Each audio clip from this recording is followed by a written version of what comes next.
If you think you need the power of the Mac Studio, then you probably need the Mac Studio. That's really all you need to know about Apple's squat little desktop. It fits neatly into the company's current lineup of offerings, especially all the M1 hardware. It's more powerful than the M1 Max equipped MacBook Pros, and it has all the ports you'd need on a desktop. It's basically the super-powered Mac Mini that so many people have been waiting for. The real question is, do you get this one, or do you wait for the Mac Pro that we know is coming and that'll probably blow it out of the water? The answer, not surprisingly, is really going to end up depending on your budget.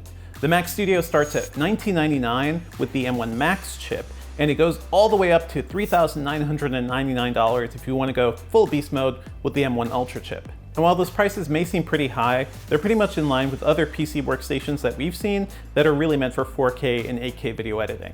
And I'm going to say this up front, if it's not clear by now, the Mac Studio isn't really meant for mainstream consumers. I think that's what the Mac Mini is for. Instead, it's a tiny little desktop that's really meant for creative professionals who have a studio of their own, or maybe just a fancy office. Here's what's really exciting though. I think the Mac Studio is actually within reach for many creative professionals. It's certainly a lot more practical than the iMac Pro that came out in 2017, and that thing started at $4,999. When that came out, even we were confused as to who that was for. It's also a lot more approachable than the 2019 Mac Pro. You know, it's upgradable, it's pretty modular, but it started at $5,999, and once you started equipping more hardware into there, it could really scale to tens of thousands of dollars.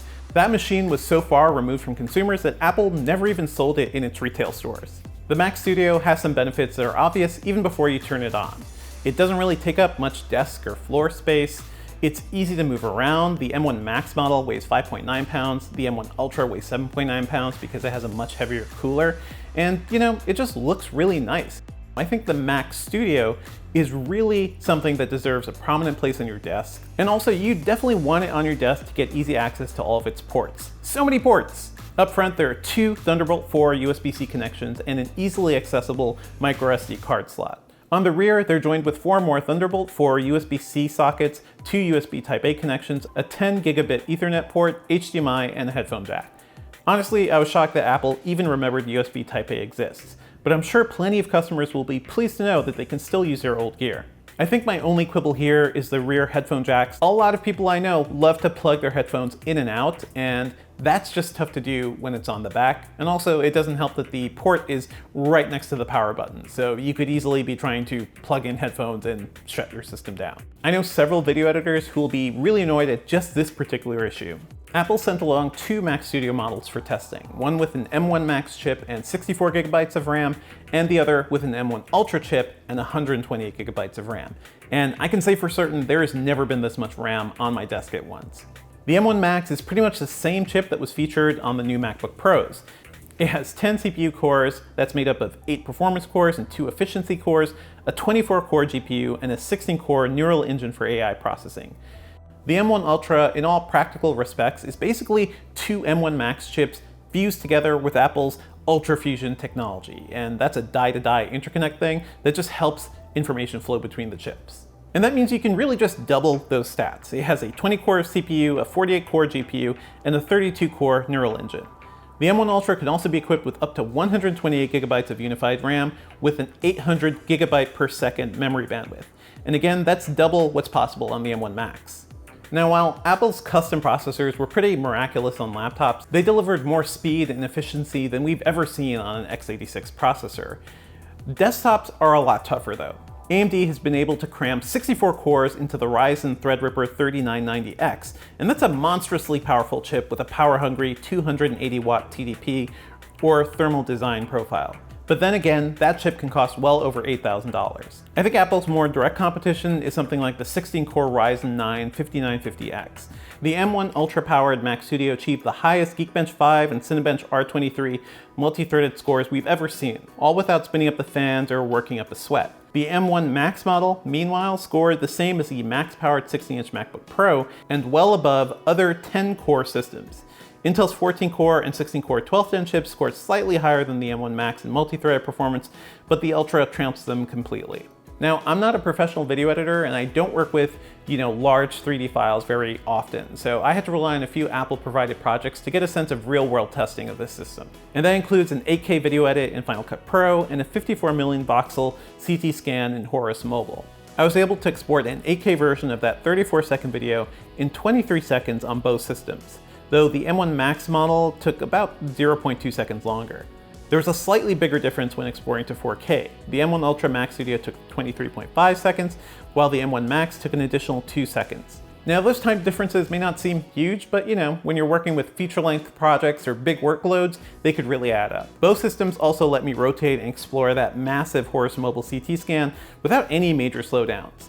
Apple's unified memory architecture is particularly helpful for large files, since it gives the GPU direct access to all of the system's RAM.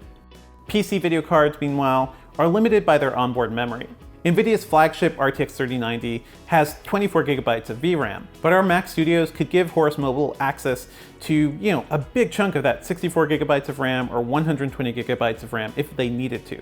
So sure, Mac Studios can deliver a ton of performance, but there are plenty of downsides when compared to PC workstations. For one, they're Mac, so there really aren't that many games available. You've got the Apple Arcade library, which is fine, I guess. On desktops, not as great as mobile. And there are some Steam games that can run on Apple's hardware too, and that mainly includes some older titles like Hitman 1 and Shadow of the Tomb Raider. You won't be able to play newer titles like Elden Ring, and you can give up on the dream of VR headsets altogether.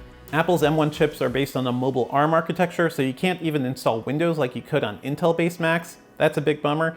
And eGPUs are still out of the question. You can't upgrade the Mac Studios either, which is a bummer if you wanted to jump to faster SSDs in a few years. Their RAM is built right into the M1 chips, which means there's no physical way to expand them. I'd wager many creatives wouldn't have much of a reason to upgrade though. The M1 Max model comes with 32 gigabytes of RAM by default, while the Ultra configuration has 64 gigabytes. The SSDs on both systems are also incredibly fast, delivering 10 gigabytes per second read speeds and over 6 gigabytes per second in writing performance. Those are the highest figures we've ever clocked on SSDs.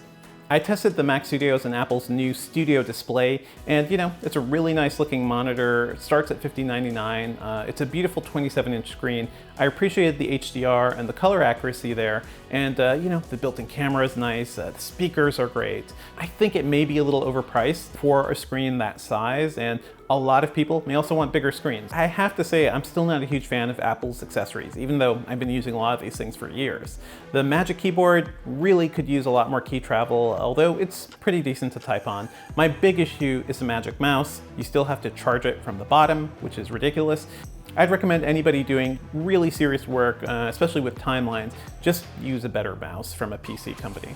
If you really must have Apple hardware, I love the Magic Trackpad. That thing still feels really smooth, really accurate, and is much easier to move around macOS with that thing compared to the Magic Mouse.